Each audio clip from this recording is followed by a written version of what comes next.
নিজের শিশু কেউ দিও না বন্ধ্যা নারীর কোলে। আজও অনেক মুরব্বীরা এ কথাটাই বলে। বন্ধ্যা নারীর ছোঁয়া নাকি লাগলে শিশুর গায়ে শিশুর নাকি কপাল পুড়ে কয়লা হয়ে যায়। বন্ধ্যা নারী সবার সাথে নাইতে গেলে ঘাটে, সবাই তারই এমনি কথার করাত দিয়ে কাটে।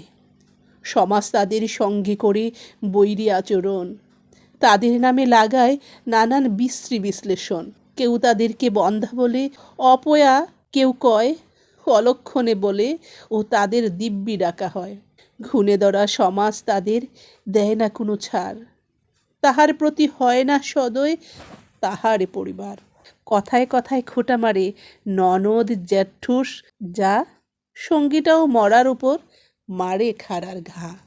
বন্ধ্যা নারী সারা জীবন বাসলো ভালো যারে, সেই স্বামীটাও সতীন এনে চাপায় তাহার ঘাড়ে।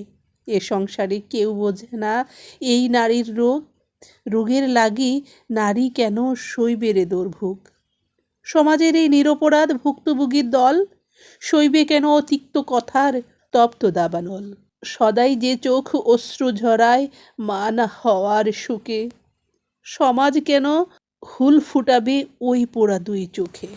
আমাদের এই অন্ধ সমাজ বুঝবে কবে আর কাটা গায়ে লবণ দেওয়া মস্ত বিচার। লেখা ফেরদৌস আহমেদ।